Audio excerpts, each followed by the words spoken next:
दो चीजें हैं, जरा विचार करिएगा। भगवान के मंदिर,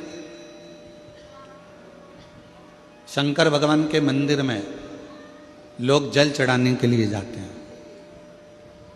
शिव जी के मंदिर में लोग जल चढ़ाने जाते हैं। आप लोग जाते हैं कि नहीं जाते? जम के तो बोलो, जाते हैं। ठीक है।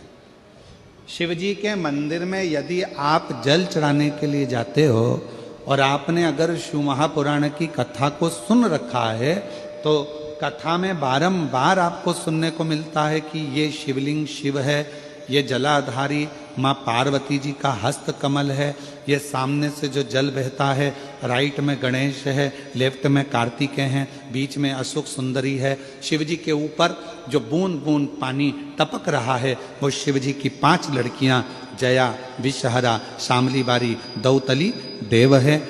ये सारा पूरा की पूरा स्थान शिव जी के सामने से, जहां से जल बहकर जमीन पर आकर नीचे जाता है, वहां पर 33 कोटि देवता विराजमान हैं। शिव जी की पिंडी पे से जल गिरकर जब नीचे की ओर आता है और जो मोटे भाग से जल नीचे आता है, वहां पर सारी 64 योगिनियां हैं, सारी देवियां विराजमान हैं। अब जो समझ गया वो शिव मंदिर में जाकर ना गणेश जी को ढूंढता है, ना कार्तिकेय को ढूंढता है, ना पार्वती को ढूंढता है। ढूंढेगा क्या? जम के बोलो जरा। नहीं। ना वो कार्तिकेय को ढूंढ रहा है, ना वो श्री गणेश जी को ढूंढ रहा है, ना वो पार्वती को ढूंढ रहा है। अब जिसके दिल में ही शिव नहीं बसा है, जो भगवान शंकर को जान ही नहीं पाया, वो मंदिर में जाकर क्या करता है? एक लोटा पानी लेगा, शंकर जी पे भी चढ़ा देगा, उसी पानी में से गणेश जी को भी चढ़ा देगा, उसी पानी में से पार्वती जी को भी चढ़ा देगा, उसी पानी में से कार्तिकेय जी को भी चढ़ा देगा। अरे भैया, अगर शिव महापुराण की कथा सुनी है तो शंकर की कथा में आता है, जहां शिवलिंग है, जहां शंकर विराजमान है, वहां जल पूर्ण समर्पित कर दो, सारे देवताओं में अपने आप पहुंच जाता है। उसको देना नहीं पड़ता, उसको पहुंचाना नहीं पड़ता। और ये गलती बहुत सारे लोग करते हैं। आप लोगों से निवेदन है, शिव जी के मंदिर में अगर जल चढ़ाने जाना है आपको, तो पार्वती मैया को अलग से जल नहीं चढ़ाना, कार्तिकेय जी को अलग से जल नहीं चढ़ाना, गणेश जी को अलग से जल नहीं चढ़ाना। किसी भी मूर्ति पर शिव को जल चढ़ाने जाओ तो अलग से किसी मूर्ति पर जल मत चढ़ाओ, ना पार्वती जी को, ना गणेश जी को, ना कार्तिकेय जी को। अगर जल चढ़ाना है तो केवल देव अधिदेव महादेव पर चढ़ाओ, वो जल सारे देवताओं तक अपने आप पहुंच जाएगा, उसको पहुंचाने की जरूरत नहीं है। चलो और सरल भाषा में समझ लो। तुम्हारे घर में तुलसी का पौधा है? हाथ उठाओ जरा, किस किस के यहाँ? सब लोग रख लो। अब ठीक है, रखो। तुलसी के पौधे में पानी कौन कौन देता है? सब देते हो? ठीक है। पत्ते पे देते हो क्या? नहीं। डाली पर देते हो क्या? नहीं। मंजरी पर देते हो क्या? तुलसी में पानी कहाँ दिया जाता है? तुलसी की जड़ में।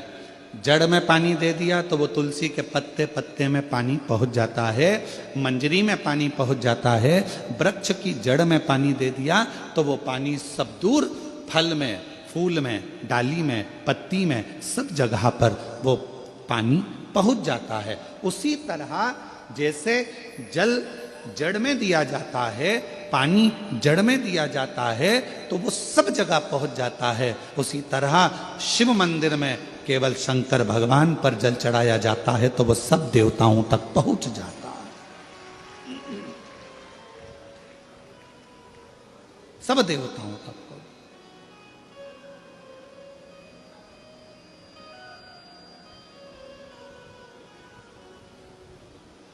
और शंभु शरणे पड़ी, मांगू घड़ी रे घड़ी, दुख काटो दया करी ने दर्शन आपो शंभु शरण परी मांगो घड़ी रे घड़ी दुख काटो दया करीने दर्शन आपो शंभु शरण परी मांगो घड़ी रे घड़ी दुख काटो दया करीने दर्शन आपो। आपको अलग से जल देने की जरूरत नहीं, पत्ते पर अलग से पानी डालने की जरूरत नहीं है, डाली में अलग से जल देने की जरूरत नहीं है। केवल जड़ में पानी दीजिए, फूल में, पत्ती में, फल में, सब जगह पर वो पानी पहुंच जाता है। उसी तरह अगर जल देना है तो शंकर जी के मंदिर में कभी भी जाओ, ना पार्वती जी को पानी चढ़ाना, ना गणेश जी को पानी चढ़ाना, ना कार्तिकेय जी को पानी चढ़ाना। अगर लोटा भर के जल चढ़ाना है तो किस पे? महादेव पर चढ़ाना, शिव।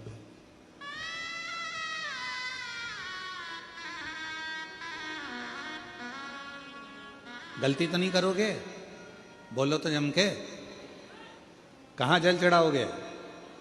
शिव जी पर। अब कई लोग पार्वती जी कपड़े पहनी है, वस्त्र पहनी है, तो भी पानी चढ़ा के चले जाते हैं। गणेश जी वस्त्र पहने हैं तो भी लोग पानी चढ़ा के चले जाते हैं। कार्तिकेय जी वस्त्र पहने हैं तो भी लोग पानी चढ़ा देते हैं। ये ठीक नहीं। शिव महापुराण में सीधी सीधी बात करी है, सारी समस्या का हल एक लोटा जल। अब जल कितना लेकर गई हो मंदिर के लिए? जम के बोलो, एक लोटा। अब सियोर वाला महाराज कह रहा है कि एक लोटा जल सारी समस्या का हल।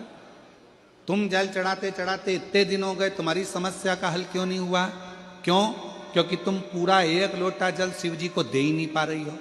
आधा जल इधर चढ़ा दूं, आधा उधर चढ़ा दूं, आधा उधर चढ़ा दूं, आधा इधर चढ़ा दूं, तो तुम्हारा तो कहावत ही आदि हो गई कि आधा लोटा जल। तुम्हारी तो कहावत ही आदि हो गई।